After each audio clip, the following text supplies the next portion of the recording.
Ya, Assalamualaikum warahmatullahi wabarakatuh. Perkenalkan, saya Kevin Aditya Bidharma sebagai moderator dari presentasi ini. Ingin memperkenalkan dan menjelaskan tentang presentasi saya, yaitu kelompok metode perancangan program. Kami akan membuat sebuah presentasi tentang pelayanan sipil, dan izinkan perkenalkan saya, anggota-anggota saya, yaitu ada Wildan Arif sebagai pemateri 1, Rafa Alvito sebagai pemateri 2, dan Adi Kurniawan sebagai pemateri 3. Lalu selanjutnya kami akan membahas tentang pendahuluan, lalu disambut dengan pembahasan dan dilanjut dengan nanti kesimpulan akhir. Untuk pendahuluan akan dibacakan oleh teman saya dan tim saya, yaitu Rafa Alvito sebagai pemateri 1. Silakan Rafa.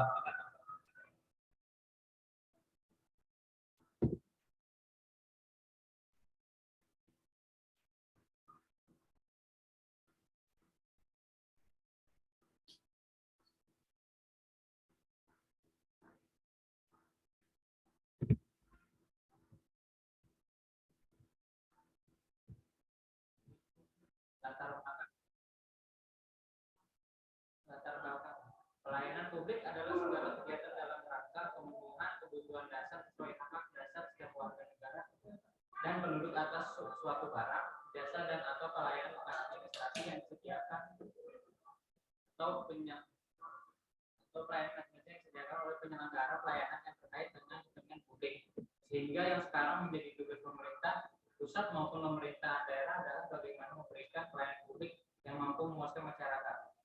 Pelayanan publik menjadi suatu tolak ukur kinerja pemerintah yang paling kasat mata. Masyarakat dapat langsung menilai kinerja pemerintah berdasarkan kualitas layanan publik yang diterima, karena kualitas layanan publik dirasakan masyarakat dari semua kalangan.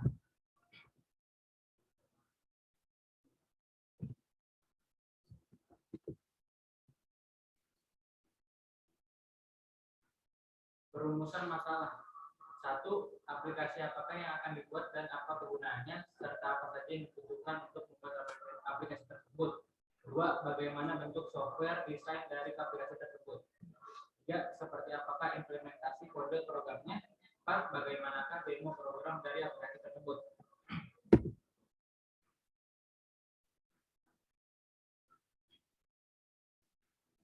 Tujuan dan manfaat. 1. Untuk mengetahui secara munculnya pelayanan publik. 2. Untuk mengetahui pengaruh pelayanan publik dalam kepercayaan pada saat ini. 3. Untuk mengetahui jenis-jenis contoh pelayanan publik yang ada. 4. Menjelaskan pengaruh pelayanan publik pada masyarakat yang semakin berkembang. 5. Menjelaskan tantangan yang kita hadapi pada saat pembuatan sistem pelayanan publik. Pembahasan ruang lingkup berdasarkan latar belakang masalah dan pembuatan aplikasi sipil berbasis pelayanan sipil ini ditetapkan pembatasan masalah agar tidak meluas dalam hal lain. Adapun batasan masalah yang ditetapkan: 1. Pembahasan sistem dalam aplikasi. 2. Menjelaskan tentang cara kerja dari aplikasi. 3. Menjelaskan fungsi dari pembuatan aplikasi. 4. Perancangan aplikasi bisnis pelayanan publik. 5. Membahas tentang kekurangan hambatan dalam proses pembuatan. Selanjutnya akan dibahas oleh Wildan.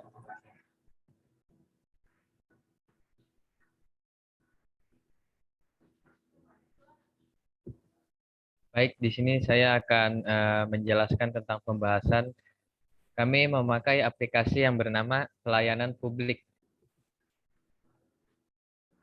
Deskripsi aplikasi. 1. Pada pelayanan sipil ini kita dapat membuat surat tugas pada saat kita ingin pindah tugas. 2.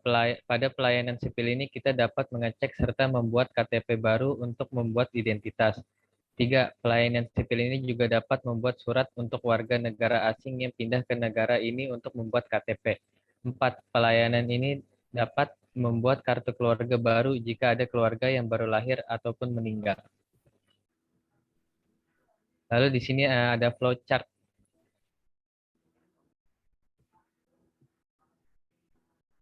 Bentuk flowchart seperti ini. Jadi di awal ada start, lalu ada integer number, maka output akan sistem akan mengeluarkan output. Selamat datang di pelayanan sipil. Silahkan pilih menu di bawah. Sini ada input number, Lalu jika pengguna memilih nomor 1, maka akan membuat pembuatan KTP. Jika nomor 2, pembuatan surat tugas. Jika nomor 3, pembuatan surat pindah. Dan 4, 5, pembuatan kartu keluarga. Dan jika selain nomor 1 sampai nomor 5, maka output akan memunculkan pilihan salah dan finish atau selesai.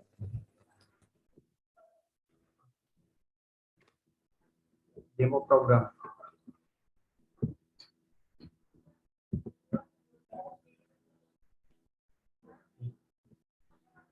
Oke, di sini akan saya ambil lagi. Saya ingin menjelaskan tentang demo program kami, yaitu kami menggunakan bahasa pemrograman HTML dan juga dengan desain PHP. Itu pada awal kami membuat sebuah form pendaftaran, lalu di bawahnya ada isi data pelanggan. Di sini pelanggan akan mengisi data pribadi seperti nama, alamat, jenis kelamin, dan layanan yang dipilih. Setelah itu layanan yang dipilih ada beberapa opsi, yaitu seperti pembuatan KTP, pembuatan kartu keluarga, surat tugas, surat pindah kewarganegaraan, dan juga surat kematian. Lalu jika sudah memilih sebuah opsi, maka terakhir akan ke dalam sebuah file berikut sebagai file berikut. Lalu di sini sebagai outputnya yaitu data form keluhan kantor pelayanan sipil. Di sini akan tercetak nama, alamat, jenis kelamin, dan juga pelayanan yang akan diinginkan oleh si user atau pelanggan kami. Lalu dia akan mengantri untuk mengambil nomor pelanggan serta akan dilayani oleh petugas sipil yang bertugas saat itu. Untuk pembahasan lebih lanjut akan kami ubah ke dalam localhost. Seperti ini bentuk localhostnya.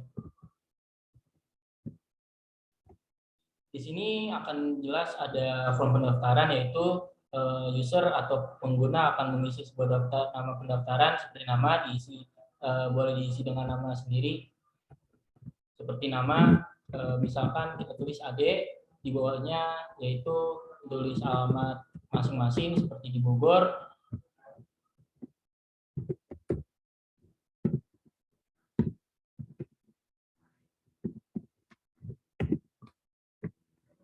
Lalu di sini akan memilih jenis kelamin dan memilih layanan yang dipilih menggunakan opsi drop down, yaitu seperti pembuatan kartu tanda penduduk. Setelah pembuatan kartu tanda penduduk, boleh dipilih kartu keluarga, boleh pilih KTP, dan juga akan dipencet submit. Setelah memilih itu, maka akan keluar pendaftaran kartu pelayanan sipil, yaitu dengan nama, alamat, jenis kelamin, dan pembuatan KTP. Dan selanjutnya si user atau pengguna akan menunggu untuk dipanggil oleh kantor pelayanan sipil untuk mengurus bagian yang berkepentingan. Lalu selanjutnya kesimpulan akan dijelaskan oleh saudara saya, yaitu Ade Kurniawan. Silakan Ade.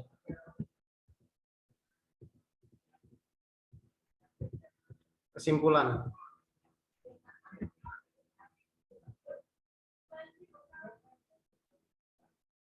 Dengan perkembangan zaman yang semakin cepat dan makin digital, ini diperlukannya sebuah alat ataupun metode untuk mengirim data-data publik untuk membuat suatu data ataupun memproses suatu data.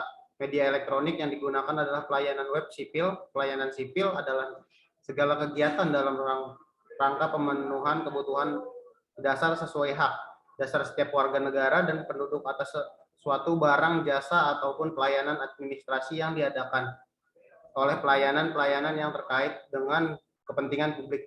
Kami berharap bahwa ke depannya program pelayanan publik ini dapat berkembang dan digunakan oleh masyarakat yang lebih banyak. Sekian presentasi dari kelompok kami, mudah-mudahan codingan kami ataupun proyek kami bisa dikembangkan lebih lanjut dan bisa sebagai pembelajaran bagi masyarakat awam lainnya. Kurang lebihnya mohon maaf. Wassalamualaikum warahmatullahi wabarakatuh.